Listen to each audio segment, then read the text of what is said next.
ಇನ್ನು ಬೆಂಗಳೂರಿನಲ್ಲಿ ಮಳೆ ಬಂದು ಜನ ಬೀದಿ ಪಾಲಾದ್ರೆ ಸಿಎಂ ಸಿದ್ದರಾಮಯ್ಯ ಬರ್ತಾರೆ ಅಂತ ಸಾಯಿ ಲೇಔಟ್ನಲ್ಲಿ ಬಹಳ ವಿಶೇಷವಾಗಿ ರೆಡ್ ಕಾರ್ಪೆಟ್ ಅನ್ನ ಹಾಕಿದ್ರು. Red carpet. ಆದ್ರೆ ಸಿಎಂ ಇನ್ನೇನು ಬರ್ತಾರೆ ಅನ್ನೋಷ್ಟರಲ್ಲಿ ಟೀಕೆ ಬರ್ತಿದ್ದಂತೆ ಅದನ್ನ ತೆರವು ಮಾಡುವಂತ ಕೆಲಸ ಕೂಡ ಮಾಡಿದ್ದಾರೆ. ಆದ್ರೆ ಸಿಎಂ ಸಿದ್ದರಾಮಯ್ಯನವರಿಂದು ನಾಮಕಾವಸ್ಥೆ ರೀತಿಯಲ್ಲಿ ಮಳೆ ಹಾನಿ ಪ್ರದೇಶಕ್ಕೆ ಭೇಟಿ ಕೊಟ್ಟಂತಿದೆ.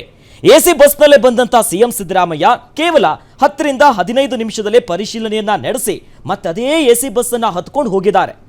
ಮಳೆ ಬಂದು ಸ್ವಿಮ್ಮಿಂಗ್ ಪೂಲ್ ರೀತಿ ಆಗಿದೆ ಸದ್ಯ ಅಲ್ಲಿನ ಚಿತ್ರಣ.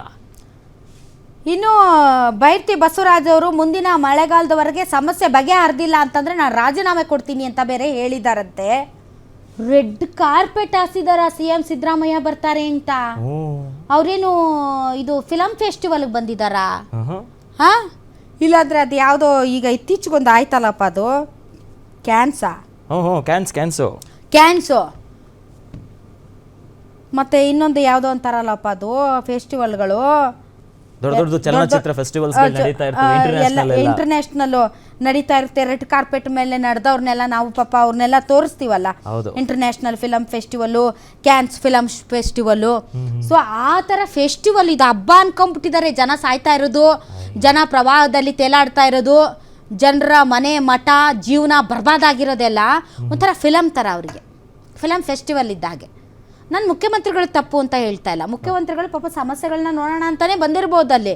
ಆದರೆ ನಮ್ಮ ಅಧಿಕಾರಿಗಳು ರೆಡ್ ಕಾರ್ಪೆಟ್ ಹಾಕಿ ಪ್ರವಾಹ ಪರಿಸ್ಥಿತಿಯನ್ನು ಕಣ್ಣಿನಿಂದ ನೋಡೋದಕ್ಕೆ ಬಂದಂತಹ ಸಿದ್ದರಾಮಯ್ಯನವರಿಗೆ ಮತ್ತು ಡಿ ಕೆ ಶಿವಕುಮಾರ್ ಅವರಿಗೆ ರೆಡ್ ಕಾರ್ಪೆಟ್ ಹಾಕಿ ಸ್ವಾಗತ ಮಾಡ್ತಾರೆ. ಇಂತಹ ದುಃಖದ, ಇಂತಹ ಒಂದು ಸಂಕಷ್ಟದ ಪರಿಸ್ಥಿತಿಯಲ್ಲೂ ಇವರು ಈ ಥರ ತಲೆ ಓಡಿಸ್ತಾರೆ ಅಂದರೆ ಅಬ್ಬಾ. ಚಪ್ಪಾಳೆ ಹೊಡಿರಿ, ಹಂಗೆ ಆಗಿದೆ ಸನ್ನಿವೇಶ. ಚಪ್ಪಾಳೆ ಹೊಡಿರಿ, ಅಬ್ಬಾ ಚಪ್ಪಾಳೆ ಚಪ್ಪಾಳೆ. ದೇವರು ನಿಮ್ಮನ್ನ ಇನ್ನೂ ಸ್ವಲ್ಪ ಆಶೀರ್ವದಿಸಲಿ, ನಿಮ್ಗೆ ಇನ್ನೂ ಇಂಥ ದೊಡ್ಡ ದೊಡ್ಡ ಐಡಿಯಾಗಳು ಕೊಡ್ತಾ ಇರಲಿ, ಪ್ರತಿಪಕ್ಷಗಳೆಲ್ಲ ಕ್ಯಾಕರ್ ಸುಗಿತಾ ಇರಲಿ. ಮಳೆ ಬಂತು ಸ್ವಲ್ಪ. ಏನ್ರಿ ನೀವು ಅಧಿಕಾರಿಗಳು, ನಿಮ್ಗೆ ಮಾನ ಮರ್ಯಾದೆ ಇದೇನ್ರಿ? ಜನ ಅಲ್ಲಿ ನೀರಲ್ಲಿ ತೇಲಾಡ್ತಾ ಇದ್ದಾರೆ, ನೀವು ರೆಡ್ ಕಾರ್ಪೆಟ್ ಹಾಕ್ಸ್ತೀರಾ ನೀವು? ಆಮೇಲೆ ಸಿದ್ದರಾಮಯ್ಯನವರೇ ಒಗ್ದಿರ್ತಾರೆ, ತಗೊಂಡೋಗ್ರಿ, ನಾಚಿಕೆ ಮಾನ ಮರ್ಯಾದೆ ಇದೆಯಾ ನಿಮಗೆ? ನಾನು ಬಂದಿರೋದು ಜನರ ಸಂಕಷ್ಟ ಕೇಳೋದಕ್ಕೆ, ನೀವು ನೋಡಿದ್ರೆ ಒಳ್ಳೆ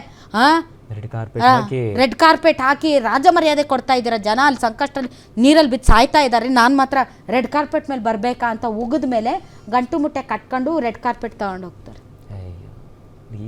ಇದೆಲ್ಲ ನನಗೆ ತುಂಬ ಆಶ್ಚರ್ಯಪ್ಪ. ಇವ್ರಿಗೆಲ್ಲ ಇದೆಲ್ಲ ಹೆಂಗ್ ಹೊಳಿತದೆ ಇವ್ರಿಗೆ ಇಂತ? ಅಷ್ಟೆಲ್ಲ ಓದಿ ಬಂದಿರ್ತಾರಲ್ಲ ಅಧಿಕಾರಿಗಳು. ರೆಡ್ ಕಾರ್ಪೆಟ್ ಹಾಸಿ ಮಳೆ ಸಂಕಷ್ಟದ ಪರಿಸ್ಥಿತಿಯನ್ನ ನೋಡಕ್ಕೆ ಬಂದವರು. ಹೃದಯ ಬೇಕ್ರಿ, ಮಿಡಿಯುವಂಥ ಹೃದಯ ಇರಬೇಕು. ಪ್ರಹ್ಲಾದ್ ಅವರಂಥ ಅಧಿಕಾರಿಗಳಿದ್ದಾಗ ಅವ್ರ ಕೈ ಕೆಳಗಡೆ ಕೆಲಸ ಮಾಡುವಂಥ ಅಧಿಕಾರಿಗಳು ಇನ್ನೆಂಗಿರ್ತಾರೆ? ಇದೇ ಥರ ರೆಡ್ ಕಾರ್ಪೆಟ್, ಅವ್ರು ಹೇಳ್ತಾರೆ ಏನೂ ಆಗಿಲ್ಲ ಅಂತ. ಇವರು ರೆಡ್ ಕಾರ್ಪೆಟ್ ಹಾಸಿ ಅಂದರೆ ಮುಖ್ಯಮಂತ್ರಿಗಳು ನಡೆಯುವಾಗ ಎಡವು ಬಿಟ್ಟರೆ ಅವ್ರ ಕಾಲು ನೋವಿದೆಯಲ್ಲ, ಕಾಲು ನೋವಿತ್ತಲ್ಲ, ಎಡವು ಬಿಟ್ಟರೆ ಹೆಂಗೆ ಅಂತ ಅದು ಮುಂದಾಲೋಚನೆ ದೂರಾಲೋಚನೆಯಿಂದ ಅವರು ಆ ಥರ ರೆಡ್ ಕಾರ್ಪೆಟ್ ಹಾಸಿದ್ದಾರೆ. ರೆಡ್ ಕಾರ್ಪೆಟ್ ಹಾಸಿ ಸ್ವಾಗತ ಮಾಡಿದ್ದಾರೆ. ಅಲ್ಲ, ಜನ ಹೆಂಗೆ ಸುಮ್ಮನೆ ಇದ್ರು ಅಂತ ಇದನ್ನೆಲ್ಲ ನೋಡಿ. ನನ್ನಂಥವಳಾಗಿದ್ರೆ ಕಥೆನೇ ಬೇರೆ ಆಗೋದು, ನಿಜ ಹೇಳ್ತೀನಿ. ನನ್ನಂಥವಳಾಗಿದ್ರೆ ಕಥೆನೇ ಬೇರೆ ಆಗೋದು. ಜನ ಪಾಪ ಏನು ಮಾಡ್ತಾರೆ ಅದೇ ನೋಡಿ, ಅದು ಬೇರೆ ಇದು ಸ್ಟೆಪ್ಸು. ನಾನು ಅಲ್ಲಿಗೆ ಹೋದಾಗ ಸಾಯಿ ಲೇಔಟ್ ತಾನೇ ಇದು, ಸಾಯಿ ಲೇಔಟು. ನಾನು ಅಲ್ಲಿಗೆ ಹೋದಾಗ ನಿಜ ಹೇಳ್ತೀನಿ ಅಖಿಲೇಶ್, ಒಂದು ಸ್ವಲ್ಪ ನಿಂತ್ಕೊಂಡೆ, ಶೂ ಹಾಕ್ಕೊಂಡು ಹೋಗಿದ್ದೆ. ಶೂ ಎಲ್ಲ ಏನಪ್ಪ ಹೆಂಗೆ ಅಂತ. ಟ್ರ್ಯಾಕ್ಟ್ರಲ್ಲಿ ಬೋಟಲ್ಲಿ ಜನ ಓಡಾಡ್ತಾ ಇದ್ದಾರೆ, ಅಷ್ಟು ನೀರು ನಿಂತಿದೆ. ಎಲ್ಲಿ ನೋಡಿದ್ರಲ್ಲಿ ಗಲೀಜು, ಕಾಲಿಡೋಕ್ಕಾಗಲ್ಲ, ಥರ ಅಸಹ್ಯ. ಆ ಅಸಹ್ಯ ಇವ್ರು ಕಾಣಬಾರ್ದು ಅಂತ ರೆಡ್ ಕಾರ್ಪೆಟ್ ಹಾಕಿ ಮೆಟ್ಲು ಬೇರೆ ಇಟ್ಟುಬಿಟ್ಟು, ವೇದಿಕೆ ಭಾಷಣ, ಅದು ಭಾಷಣ ಹೊಡೆಯೋಕ್ಕೆ, ರ್ಯಾಲಿ ಮಾಡ್ತಾರಲ್ಲ, ಭಾಷಣ ಹೊಡೆಯೋದಕ್ಕೆ ಒಂದು ಚೂರು ರಾಡಿ ಮೆತ್ತದ ಹಾಗೆ ಹೋಗಿ ಬಂದರು ನಾಯಕರುಗಳು. ಒಂದಿಟ್ಟು ರಾಡಿ, ಒಂದಿಟ್ಟು ಮೆತ್ತಲಿಲ್ಲ ಅವರಿಗೆ. ಎಸಿ ಬಸ್ಸಲ್ಲಿ ಬಂದರು, ಎಸಿ ಬಸ್ಸಲ್ಲೇ ಹೋದರು. ಏನು ಹೇಳೋದಪ್ಪ. ಅಲ್ಲ, ಬೆಂಗಳೂರು ಮರ್ಯಾದೆ ಹೋಗುತ್ತೆ. ಹಿಂಗೆ ಬೆಂಗಳೂರು ಬಗ್ಗೆ ಯಾರಾದರೂ, ನಾವು ಒಳಗಡೆ ಎಷ್ಟಾದರೂ ಮಾತಾಡೋಣ ನಮ್ಮ ಬೆಂಗಳೂರು ಬಗ್ಗೆ, ಹೊರಗಿನವ್ರು ಮಾತಾಡ್ಬಿಟ್ರೆ ಒಂಥರ ಬೆಂಕಿ ಆಗ್ಬಿಡುತ್ತೆ. ಇಂಥದ್ದೆಲ್ಲ ನೋಡಿದಾಗ ಹೊರಗಡೆ ಅವ್ರು ಮಾತಾಡದೆ ಇರ್ತಾರಾ? ಸಿಕ್ತು ಒಳ್ಳೆ ಚಾನ್ಸು, ಮಾತಾಡದೆ ಇನ್ನೇನು ಮಾಡ್ತಾರೆ? ರೆಡ್ ಕಾರ್ಪೆಟ್ ಅಂತೆ ಭಗವಂತ. ಅಯ್ಯೋ ದೇವ್ರೆ, ಫ್ಯಾಷನ್ ಶೋನ ಅದು?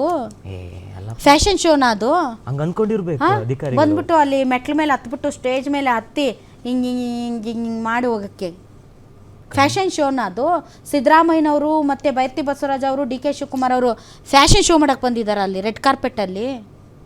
ಏನು ಕಥೆಯಪ್ಪ, ಬೇಕು ಅಂತ ಇವ್ರನ್ನ ಬೇಕು ಅಂತ ಇಕ್ಕಟ್ಟಿಗೆ ಸಿಲುಕಿಸ್ಬೇಕು ಅಂತ ಮಾಡ್ತಾ ಇದ್ದಾರೆ. ಏನು ಕತೆ ಇವರು? ಪ್ಲಾನ್ ನಡೀತಾ ಇದೆ ಅಂತ ಡೌಟ್ ನೋಡಿ ಬರ್ತಾ ನೋಡಿ, ಇದೆ. ಡಿ ಕೆ ಶಿವಕುಮಾರ್ ಅವರೇ ಎಚ್ಚರಿಕೆಯಿಂದ ಇರಿ. ನಿಮ್ಮನ್ನು ಸಿಗಾಕ್ಸ್ಬೇಕು ಅಂತಾನೆ ಯಾರ BBMPಯಲ್ಲಿರೋ ಅಧಿಕಾರಿಗಳು ನಿಮ್ಮ ವಿರುದ್ಧ ಪ್ಲಾನ್ ಮಾಡಿ ಮಾಡಿ ಮಾಡಿ ಮಾಡಿ ಇಂಥದ್ದು ಸಿಗಾಕಿಸ್ತಾ ಇದ್ದಾರೆ. ನೀವು ಎಚ್ಚರಿಕೆಯಿಂದ ಇರ್ಬೇಕಪ್ಪ, ನಮಗೆ ಗೊತ್ತಿಲ್ಲ. ಇನ್ನು ನಮ್ಮ ಪಾಪ ಬೈರತಿ ಬಸವರಾಜ್ ಅವ್ರು ಏನೇ ಹೇಳಿದಾರಂತೆ, ಬನ್ನಿ ನೋಡೋಣ. ಮತ್ತೆ ಮತ್ತೆ ನಾನು ಸುಳ್ಳು ಹೇಳೋಂಥ ಪರಿಸ್ಥಿತಿಗೆ ಹೋಗಲ್ಲ. ನಾನು ಏನು ಹೇಳಿದ್ದೀನಿ, ಮುಂದಿನ ಮಳೆಗಾಲ ಬರೋದ್ರೊಳಗಡೆ ನಿಮ್ಮ ಪರಿಸ್ಥಿತಿ ನಿವಾರಿಸುವಂಥ ಕೆಲಸ ಮಾಡ್ತೀನಿ. ಅವತ್ತೇನಾದರೂ ಆಗಿಲ್ಲ ಅಂದಾಗ ನಾನು ನನ್ನ ಶಾಸಕ ಸ್ಥಾನಕ್ಕೆ ರಾಜೀನಾಮೆ ಮಾಡ್ತೀನಿ. ಗೋಲ್ಡ್ ಕಾರ್ಪೆಟ್ ಹಾಕಬೇಕಾಯ್ತು, ಅವ್ರಿಗೆ ಬುದ್ಧಿ ಇಲ್ಲ. ಅವ್ರಿಗೆ ಕಾರ್ಪೊರೇಷನ್ ಅಧಿಕಾರಿಗಳಿಗೆ ಮಾನ ಮರ್ಯಾದೆ ಇಲ್ಲ. ಮುಖ್ಯಮಂತ್ರಿಗೆ ರೆಡ್ ಕಾರ್ಪೆಟ್ ಹಾಕೋದ್ರಂಗೆ ಗೋಲ್ಡ್ ಕಾರ್ಪೆಟ್ ಹಾಕಬೇಕಾಯ್ತು. ಪಾಪ ಜನ ಊಟ ಇಲ್ದಿರ ಕಳೆದ 4 ದಿನದಿಂದ ಸಾಯ್ತಾ ಇದ್ದಾರೆ. ಕರೆಂಟ್ ಬಂದು ಶಾಕ್ ಹೊಡೆದಿದ್ದಾರೆ. ಅವ್ರ ಮನೆಯಲ್ಲಿ ಶೋಕ. ಯಾವಾಗ ಮಣ್ಣು ಮಾಡಬೇಕು, ಯಾವಾಗ ಊರಿಗೆ ತೊಗೊಂಡೋಗ್ಬೇಕು ಅಂತ ಯೋಚನೆ ಮಾಡ್ತಾರೆ. ಇಂಥ ಸಂದರ್ಭದಲ್ಲಿ ರೆಡ್ ಕಾರ್ಪೆಟ್ಗಳು ಇಂಥವೆಲ್ಲ ಸರ್ಕಾರಕ್ಕೆ ನಾಚಿಕೆ ಆಗಬೇಕು. ಸರ್ಕಾರಕ್ಕೆ ನಾಚಿಕೆ ಆಗಬೇಕು ನಿಜಕ್ಕೂ. ಓಕೆ, ಇನ್ನು ಅಖಿಲೇಶ್ ಬೈರತಿ ಬಸವರಾಜ್ ಅವ್ರನ್ನ ಮೆಚ್ಚಿದೆ ನಾನು. ಇದು ಬೇಕಾಗಿರೋದು ನಮ್ಮ ರಾಜಕೀಯ ನಾಯಕರಿಗೆ. ಇದು ಚಾಲೆಂಜ್ ತಗೊಳ್ಬೇಕಾಗಿರೋದು. ಅವರು ನೆಕ್ಸ್ಟ್ ಇಯರ್ ಅಷ್ಟರಲ್ಲಿ ಈ ಸಮಸ್ಯೆ ಬಗೆಹರಿಸಲಿಲ್ಲ ಅಂದರೆ ನಾನು ರಾಜೀನಾಮೆ ಕೊಡ್ತೀನಿ. ಅದು ಒಬ್ಬ ಶಾಸಕನಿಗೆ ಬೇಕಾಗಿರೋದು. ಬೈರತಿ ಬಸವರಾಜ್ ಅವ್ರನ್ನ ಇವತ್ತು ಒಪ್ಕೊಂಡೆ ನಾನು. ಅದು ತಗೊಳ್ಬೇಕು, ಟೈಮ್ ಲಿಮಿಟ್ ಹಾಕ್ಕೋಬೇಕು, ನಾನು ಬಗೆಹರಿಸ್ತೀನಿ ಅಂತ. ಬಟ್ ಬೈರತಿ ಬಸವರಾಜ್ ಅವರೇ, ನೀವು BJP ನಾಯಕರು, ಕಾಂಗ್ರೆಸ್ ಸರ್ಕಾರ ನಿಮಗೆ ಸ್ಪಂದಿಸಬೇಕು. ಸ್ಪಂದಿಸಿ ಈ ಸಮಸ್ಯೆನ ಬಗೆಹರಿಸ್ಬೇಕು. ಸ್ಪಂದಿಸಲಿಲ್ಲ ಅಂದರೆ ನೀವು ಹೇಳಿ, ನಾವೇ ಬರ್ತೀವಿ, ಫೀಲ್ಡ್ಗೆ ಇಳಿತೀವಿ. ಹೌದಲ್ಲ? ಯಾಕಂದರೆ ಜನರಿಗೆ ಹೆಲ್ಪ್ ಆಗಬೇಕು. ಹೌದು, ಜನರಿಗೆ ಹೆಲ್ಪ್ ಆಗಬೇಕು. ಮೊನ್ನೆ ಅವ್ರ ಕಂಬ ಬಿದ್ದೋಗಿತ್ತು, ಅವಾಗ ನಾನೇ ತೋರಿಸ್ದೆ ನೋಡಿ, ಬೈರತಿ ಬಸವರಾಜ್ ಅವ್ರದ ನೇಮು ಇರುವಂಥ ಕಂಬ ಬಿದ್ದೋಗಿದೆ ಅಂತ. ಇವತ್ತು ಅವ್ರು ಏನು ಚಾಲೆಂಜ್ ಸ್ವೀಕರಿಸಿದ್ದಾರೆ ಅದನ್ನ ತುಂಬ ಹೃದಯದಿಂದ ನಾನು ಅವ್ರನ್ನ ಅಭಿನಂದಿಸ್ತೀನಿ. ಇದೇ ಥರ ಇರಬೇಕು ಜನಪ್ರತಿನಿಧಿಗಳು ಅಂತಂದರೆ. ಸೊ 1 ವರ್ಷ ಅವರೇ ಟೈಮ್ ಲಿಮಿಟ್ ಹಾಕ್ಕೊಂಡಿದ್ದಾರೆ. ಸಾಯಿ ಲೇಔಟ್ ಜನ, ನೀವು ಇದನ್ನು ಬರೆದಿಟ್ಕೊಳ್ಳಿ. ವಚನ ಕೊಟ್ಟಿದ್ದಾರೆ. ವಚನ ಕೊಟ್ಟಿದ್ದಾರೆ.